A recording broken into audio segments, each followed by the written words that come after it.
There has been less and less talk about China's Belt and Road Initiative benefiting everyone who's involved. Questions have been asked about China's motives and whether it only benefits them. But as we celebrate the initiative's 5-year anniversary this year, we ask, is it a win-win cooperation?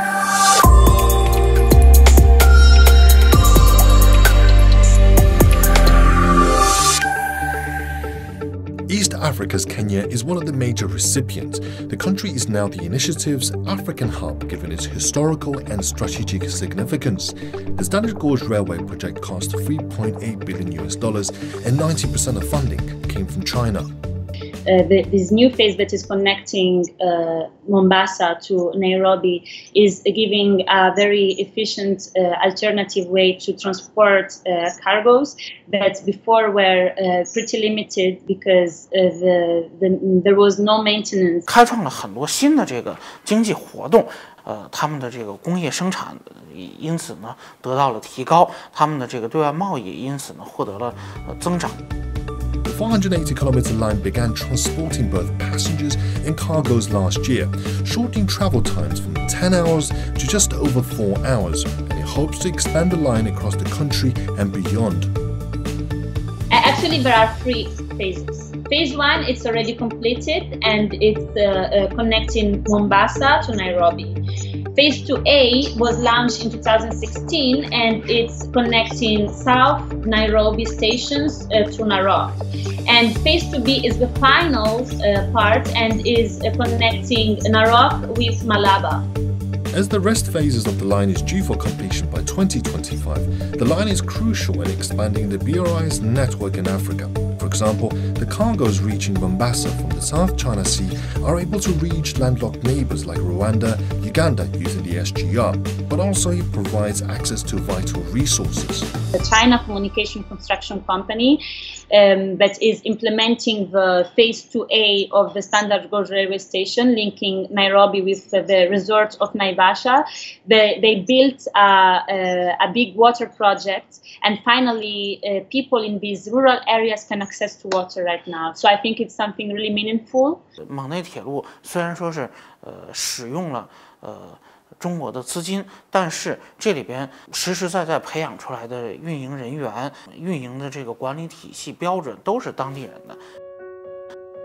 According to official figures, with China bringing its railway technologies to East Africa, is estimated to have boosted the African country's GDP by 1.5%, providing thousands of jobs.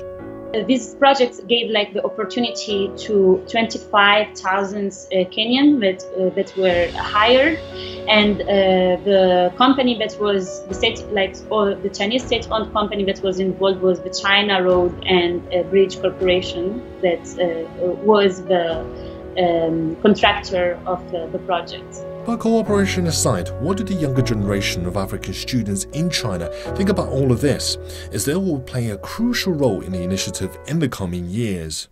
Next 5 years, I feel like more African countries should be able to participate in the Belt and Road and also take this to their own advantage. You have Kenya, you have countries like Kenya that are really well developed with the technology and the railways.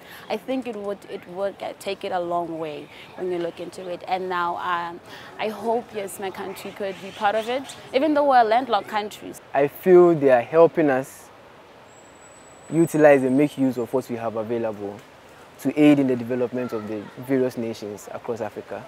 Meanwhile, the African nations are part of some 65 countries that have received $300 billion of investments so far. That's almost 60% of the world's population. And with China's pledge of $1 trillion still to come, what has been the response from the people involved? Do they think it's a win-win cooperation? In Germany, Duisburg is one of the ports where the Belt and Road arrives. It has given a boost to the area of North Rhine-Westphalia. I think a new Chinese consulate is open in Düsseldorf. So there's different points where the Belt and Road arrived in Europe. In our latest business confidence survey that was issued in June this year, we see 55% of our companies looking at opportunities in the Belt and Road Initiative. A lot of countries in the region, they have the capacity to leapfrog a lot of hurdles, a lot of economical hurdles with the right investment into infrastructure, with the right investment into digital infrastructure, with the right investment into energy infrastructure. Once that happens, you have no idea what can come out from where is going to be the next Silicon Valley, where is going to be the next unicorn company.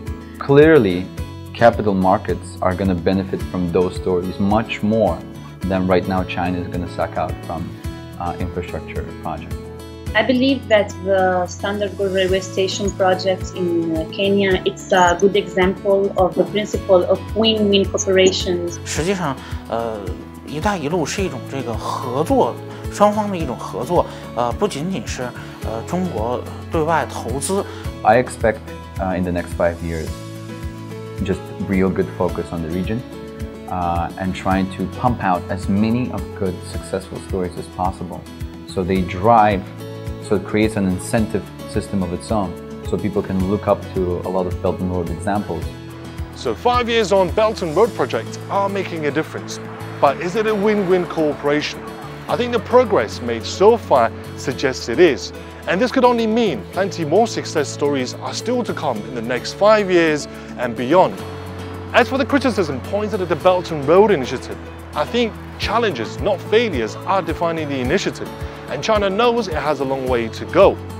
But I couldn't help but wonder about one thing.